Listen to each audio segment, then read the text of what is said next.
बिस्मिल्लाहिर्रहमानिर्रहीम। अस्सलाम वालेकुम नाज़रीन, आप यूट्यूब चैनल देख रहे हैं। मैं इमरान खान हूँ। इमरान खान साहब ने गुजरावाला भी छीन लिया। यानी पीएमएलएन की जो पॉलिटिकल पार्टी है, इसके बारे में बहुत सारे लोग ये कहते थे कि ये जीटी रोड की पॉलिटिकल पार्टी है। मुल्तान रोड और जीटी रोड के साथ साथ ये पॉलिटिकल पार्टी चलती है। यहाँ पे इनका बहुत ज़ोर है। यहीं से ये लोग 50-60 सीटें निकाल लेते थे और यहीं से पीएमएलएन की एक ताकत बनती थी इन दो एरियाज से। अब ऐसा लगता है कि इमरान खान साहब का ये जो लॉन्ग मार्च है, जिस तरीके से उन्होंने इसको डिज़ाइन किया है, जिन इलाकों से और हलकों से होकर वो गुजर रहे हैं, क्योंकि मोटरवे की सराउंडिंग के अंदर जितनी सीटें वो पहले भी पाकिस्तान तहरीक इंसाफ ने जीत ली थी। जीटी रोड पे पीएमएलएन मजबूत कहलाई जाती थी। अब अगर जीटी रोड पे जेलम तक का इलाका जो है वो सबसे अहम एरिया है। यहाँ से यानी गुजरावाला में, मुरीद के में, शेखुपुरा में, आप आगे बढ़ जाएँ तो सियालकोट में, साथ उसके इलाका नारोवाल का है, उसके बाद आगे गुजरात आ जाता है, मंडी बहाउद्दीन आ जाता है। ये वो इलाके हैं जहाँ पे खारियाँ, ये वो एरियाज हैं जहाँ पे पीएमएलएन जीत जाती है, इलेक्शन अक्सर जीत जाती है। लेकिन यहाँ पे इमरान खान साहब ने लॉन्ग मार्च को ले जाकर पीएमएलएन के लिए इसको ताबूत बना देना है उनकी सियासत का। क्योंकि जिस तरह लोग रिस्पॉन्ड कर रहे हैं, जो मनाजिर हम देख रहे हैं, मैंने अपने सहाफ़ती करियर में ये वाले मनाजिर इस तरह के नहीं देखे। ना इससे पहले मैंने कभी इस तरह का लॉन्ग मार्च देखा है। इस लॉन्ग मार्च को आप समझिए, इमरान खान साहब नए नए तजुर्बे करते हैं। आप गौर कीजिए कि जब भी वो कोई चीज़ करते हैं नए तरीके से करते हैं और कभी भी नया तजर्बा करने से डरते नहीं हैं। मुझे अच्छी तरह याद है कि पाकिस्तान की तमाम पॉलिटिकल पार्टीज़ दिन रात रो रही थी कि इमरान खान को बोलो लॉकडाउन लगाए, इमरान खान को बोलो पाकिस्तान को बंद करे, इमरान खान को बोलो बाज़ारों को, कारोबार को, सबको बंद करे और हर शख्स को उसके घर के अंदर बंद कर दे, कर्फ्यू लगा दे पाकिस्तान में।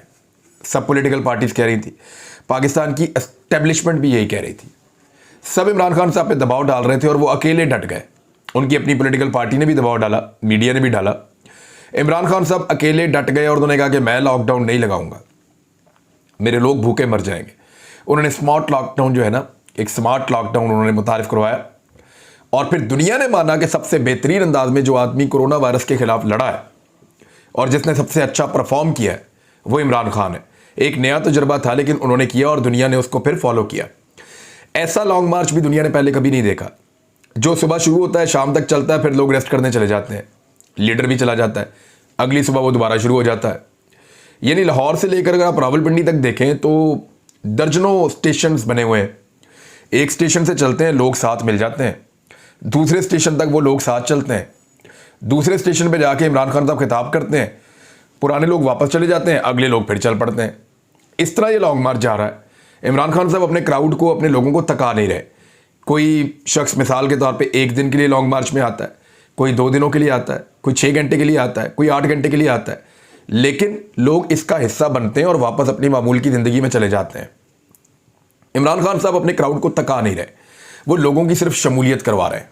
लेकिन जिस वक्त वो रावलपिंडी पहुंचेंगे, रवात क्रॉस करेंगे, तो उस वक्त फिर सबको कॉल आ जाएगी और फिर पूरा पाकिस्तान निकलकर रावलपिंडी की जानिब, इस्लामाबाद की जानिब बढ़ना शुरू हो जाएगा। ये एक नई हिकमत अमली है, नए तरह का लॉन्ग मार्च है, हमने दुनिया में कहीं नहीं देखा।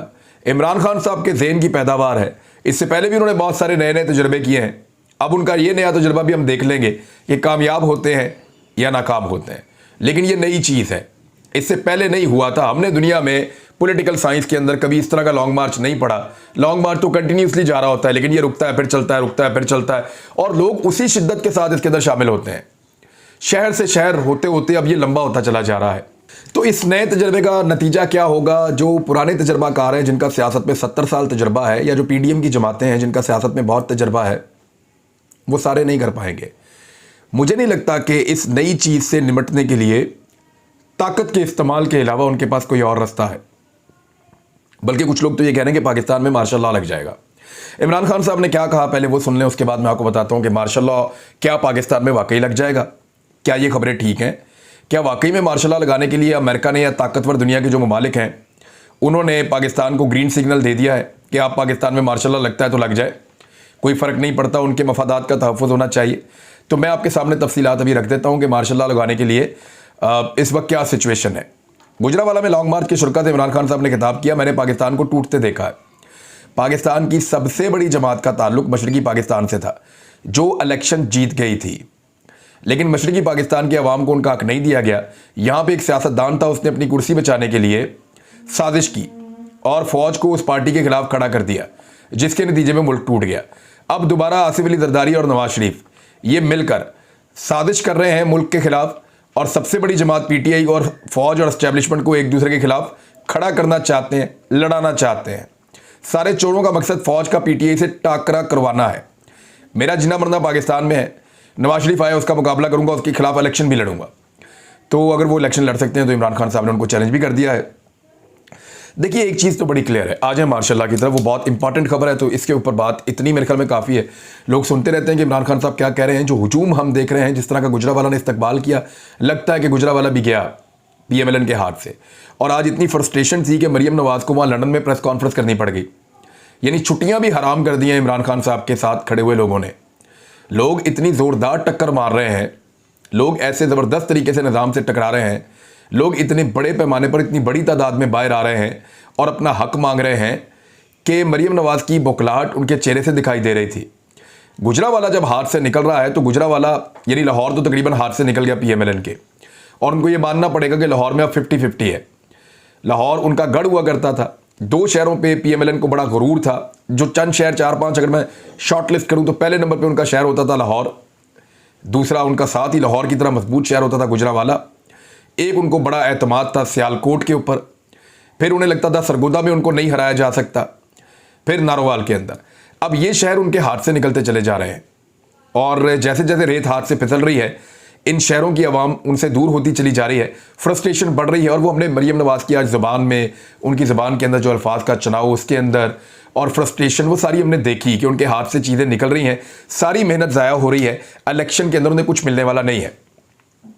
दूसरे कुछ फैक्ट्स हैं, उनको आप अपने दिमाग में बिठा लें कि देखिए DGISI ने और पाक फौज के तर्जमान DGISPR ने, इन दोनों जर्नल्स ने इमरान खान जो पाकिस्तान की सबसे बड़ी सियासी जमात के लीडर हैं, उनके बारे में नापसंदीदगी का इजहार तो कर दिया है। यानी गिले शिकवे तो उनसे किए हैं, साफ साफ किए हैं। यानी नवाज शरीफ से आज तक कभी कोई गिला शिकवा नहीं किया, आसिफ अली जरदारी से नहीं किया, मौलाना फजलुर रहमान से नहीं किया, लेकिन इमरान खान से DGISI ने, DGISPR ने, या पाक फौज ही आप कह लें, फौजी की आदत की ही नुमाइंदगी करते हैं ये लोग, तो इन्होंने इमरान खान से डिसप्लेयर का इजहार किया है, नापसंदीदगी का इजहार किया है और उनसे गिले शिकवे किए हैं। इसका मतलब यह है कि पाकिस्तान के इदारे इमरान खान को लेवल प्लेइंग फील्ड नहीं दे रहे। इमरान खान के पास लेवल प्लेइंग फील्ड नहीं है, इदारों के अंदर बैठे हुए लोग उनसे प्यार नहीं कर रहे, उनके खिलाफ हैं, उनसे गिले और शिकवे कर रहे हैं। ये बात तो आप कर लें क्लियर कि इमरान खान साहब को इदारों की जो सपोर्ट का एक एलिमेंट कहा जाता था, वो अब सपोर्ट तो दूर की बात है, वहां पे इमरान खान साहब के खिलाफ मुखालफत मौजूद है। और ये अब नजर भी आ रही है, गिले शिकवे उसी से की जाते हैं जिससे कोई थोड़ी सी आपकी मुखालफत हो, या आपको लगे कि ये बंदा ज्यादती कर रहा है, या आपको लगे कि ये बंदा, इसको ये नहीं करना चाहिए था जो ये कर रहा है, या आपको वैसे ही कोई और रीज़न हो सकता है। तो जो भी रीज़न है उसके तहत ये बात क्लियर रखें कि इस वक्त जो एस्टेब्लिशमेंट है वो इमरान खान साहब के साथ टकराई हुई है, तो level playing field Imran Khan के पास नहीं है। अब इमरान खान के पास है क्या? वो सिर्फ अवाम के बलबूते पर इलेक्शन मांग रहा है कि आ जाओ मैदान में, इलेक्शन करवा देते हैं। लेकिन एस्टेब्लिशमेंट भी ये बात जानती है और सारी पॉलिटिकल पार्टीज ये बात जानती हैं कि इलेक्शन आया तो हम सारे फारिग हैं, फिर हमें हुकूमत बचाने का भी मौका नहीं मिलेगा, हुकूमत बनाने का भी मौका नहीं मिलेगा। अवाम इमरान खान को 2/3 मेजॉरिटी के साथ जितवाएगी और वो पाकिस्तान के ताकतवर तरीन हुक्मरान के तौर पर आके बैठ जाएगा। अब इसमें 2 रास्ते हो सकते हैं, या तो टकराव किया जाए या मफामत की जाए। मफामत का तरीका यह है कि ठीक है, आप लेवल प्लेइंग फील्ड दें, इदारे अपने आप को बाहर रखें और इलेक्शन करवा दें पाकिस्तान में। जो भी इलेक्शन के नतीजे हों उनको तस्लीम किया जाए और पाकिस्तान आगे बढ़े। टकराव का ये हो सकता है कि खुदा न खास्ता पाकिस्तान में एक और मार्शल लॉ लग जाए। इससे पहले पाकिस्तान में 4 मरतबा मार्शल लॉ लगे हैं, और उन चारों मार्शल लॉ को अगर आप देखें तो उससे पहले फौज ने कभी भी नहीं कहा कि वो मार्शल लॉ लगाएगी। इसका मतलब है ये एक ऐसी अनसर्टन चीज़ है जो पाकिस्तान में किसी भी वक्त हो सकती है। लेकिन क्या पाकिस्तान में मार्शल लॉ लग सकता है, ये सबसे बड़ा सवाल है। इसको जरा आप समझे, इस वक्त PDM की जमातें ये चाह रही हैं फजलुर रहमान साहब, नवाज शरीफ साहब, जरदारी साहब के मार्शल लॉ ही लग जाए। नवाज शरीफ साहब ने कहा कि दुनिया इधर से उधर हो जाए, मैंने इलेक्शन नहीं लड़ना। जब तक कि मुझे इलेक्शन जितवाने का बंदोबस्त नहीं किया जाएगा तब तक मैंने इलेक्शन नहीं लड़ना। जब तक इलेक्शन जीतने के लिए मुझे सहूलतें फराहम नहीं की जाएंगी तब तक मैंने इलेक्शन नहीं लड़ना, नवाज शरीफ साहब ने क्लियरली कह दिया। वो तो शायद अगले साल भी इलेक्शन ना लड़ें, जब इलेक्शन अपने वक्त के ऊपर आ जाए उस वक्त भी भाग रहे होंगे, क्योंकि इलेक्शन जीतना इमरान खान से नामुमकिन होता चला जा रहा है। तो पीडीएम की जमातें चाहती हैं कि चाहे मार्शल लॉ लग जाए, लेकिन इमरान खान नहीं आना चाहिए, क्योंकि इमरान खान आया तो एक नाइटमेयर होगा, एक डरावना ख्वाब होगा इमरान खान, जो इनके लिए बहुत परेशानियां पैदा कर देगा। लिहाजा चाहे मार्शल लॉ लग जाए। अब मार्शल लॉ क्या लग सकता है? देखिए, एक बात तो ज़हन में रखिए कि पाकिस्तान के खजाने की हालत आपके सामने है। आज से पहले जब जब मार्शल लॉ लगा पाकिस्तान में, पाकिस्तान के खजाने की इतनी बुरी हालत नहीं थी। इस वक्त पाकिस्तान के खजाने की बहुत बुरी हालत है और कहीं से बहुत ज़्यादा पैसा आने की तवक्को भी नहीं है, और ना कोई यहाँ पे खित्ते में इतना बड़ा गेम हो रहा है जिस गेम की वजह से आलमी ताकतें पाकिस्तान के ऊपर पैसा खर्च करें। लिहाजा पाकिस्तान में मार्शल लॉ के इम्कानात अगर आप माशी तौर पे देखें तो पाकिस्तान इतना डाउन है कि ये तजर्बा बहुत मुश्किल होगा। दूसरा, अभी जो लोग बुरा भला कह रहे हैं महंगाई पे, गुर्बत, बेरोजगारी पे, बैड गवर्नेंस पे, ये सब बुरा भला लोग पीडीएम की 14 जमातें मिलकर ये गालियां खा रही हैं। अगर पाकिस्तान की फौज मार्शल लॉ लगा देती है या मार्शल लॉ लगाना पड़ जाता है तो ऐसी सूरत में ये जितने शिकवे गिले हैं अवाम के, जितना लोग बुरा भला कह रहे हैं, लोग फिर उसको कहेंगे जो इक्तदार में होगा। यानी जो मार्शल लॉ लगाएगा लोग उसके खिलाफ हो जाएंगे और वो कहेंगे जी हमारे तमाम मसाइल के लिए आप ही जिम्मेदार हैं।